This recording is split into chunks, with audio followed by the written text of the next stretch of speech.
Okay, so I am backing out of YouTube. That's the plan, because I just don't see the point.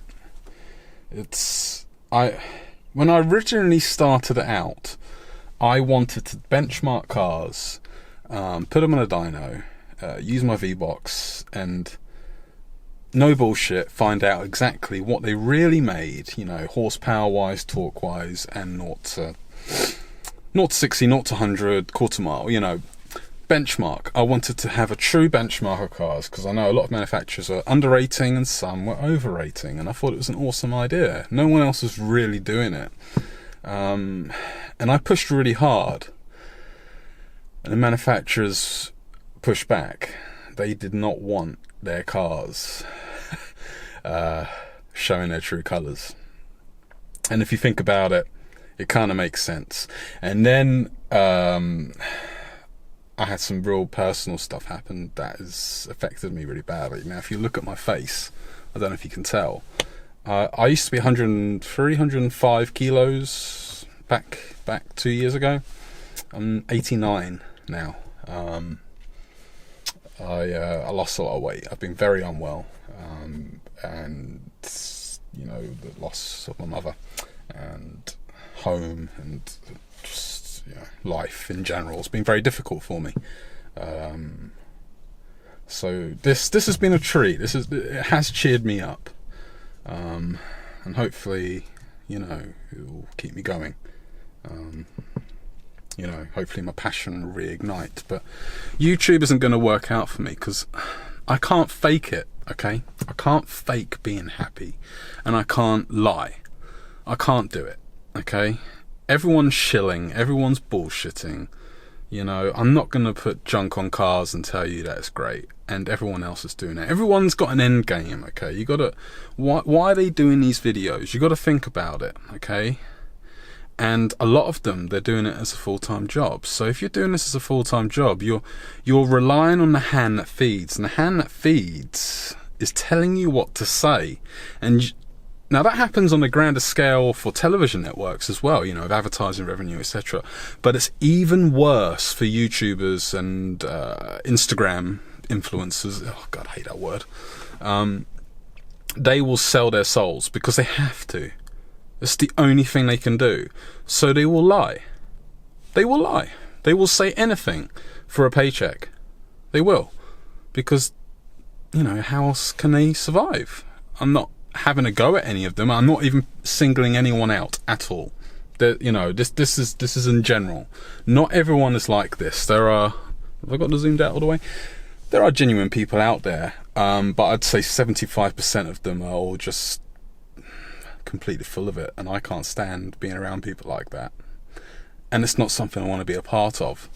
So I will do the journey with this car on my own dime, which I've already done, and everything that goes wrong and everything that goes right, I will tell you about it. I've always done that anyway, but I had a lot of dramas and issues before, and so I kept quiet a lot.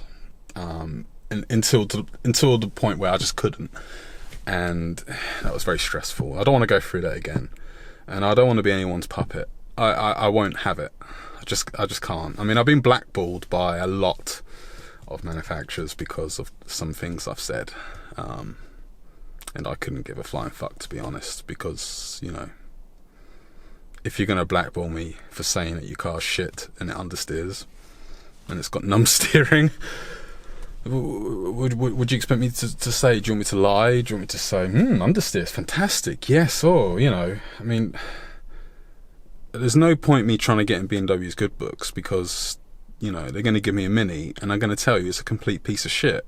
It is. It's a complete pile of shit. Cooper S, all of them. They're crap, okay? That's my opinion. Anyway, you may think they're great, but I hate them. And I will never shy away from that fact, and so that's the problem.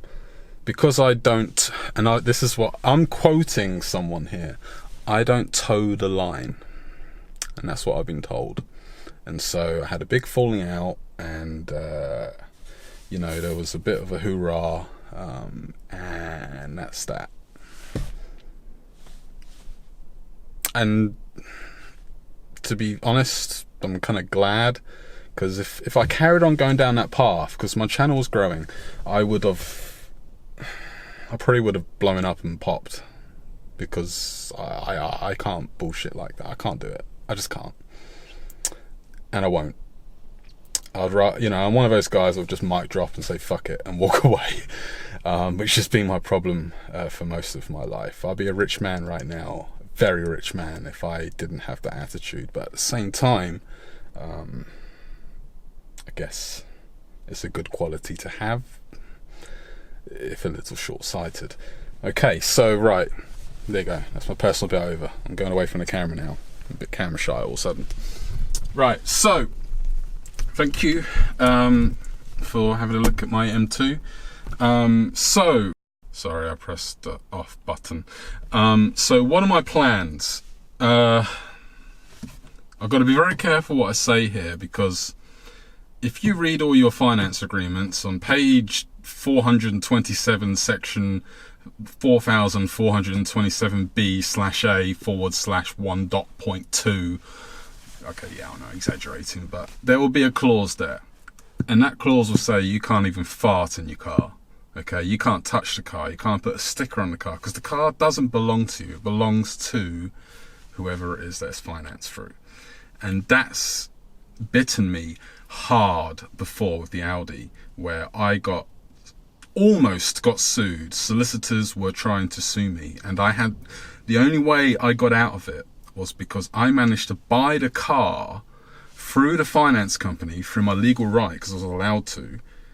And then when the solicitor was sending me all these pictures, all the modifications, and accusing me of going track racing, which isn't true, I went to the Nürburgring, which is a road. They only had pictures of me in a car park, but that was enough apparently to say I was racing. It was very stressful, we're talking thousands and thousands of pounds, and court, and car was going to get taken away. Anyway, I got a really good fuck you moment where I bought the car behind the solicitor's back, owned it, and I got to send an email back saying, go fuck yourself. It's my car now, you can't do anything about it. But that happened, and I know who did that, and I know why they did that, and it was very mean. And there's only a few people that would know who I was financed through, and that was the people I was having a relationship with at that time. So there's a lot of nasty people out there, so you've got to be very careful what you say. So I'm going to talk about this car's twin. Like I did, I'm sorry guys, you're going to get confused. I'm going to do the same thing I did with the last car, which was completely standard. So the identical twin of this car is running over 500 horsepower and is using the boot mod 3 version 1.1 of the 93 octane map, and that's what this is running. The identical twin of this is running. And it can't put the power down. It loses traction all the way up until 6th gear, in cold weather anyway. So the first thing I'm doing at the moment is putting Pilot Sport 4S's in a much bigger size. That's the first mod. And then I will talk you through the boot mod 3 and show you around that. And I think that'll be about it. And that'll be it. I'll be dipping out of YouTube and Instagram. I've just kind of lost the love for it. I have no interest in fame and fortune if it requires me selling my soul. So, good luck to those that want to do it. But, I don't, no, not for me. Not for me. I'm here for the purity of driving and enjoyment. And, I'll share a bit of that with you, but that's it. I'm not going to try and become the next Clarkson like a lot of these wannabes. It's just a waste of time. Unless you are very cozy with someone in marketing, like a few of them are, or have very rich parents that own a lot of stuff, like some of them are, you're not going to get anywhere unless you get really cozy with people, and I'm not going to do that if I don't like them. Because they're not very likable, a lot of them, so why would I pretend? Anyway, so right, I'm going to put my new plates on. Thanks. Sorry for the long video. I'm going to try and edit it down, and I'll do a video next week when I put the tyres on. That's definitely happening. Okay, cool. All right, guys, take care. Bye.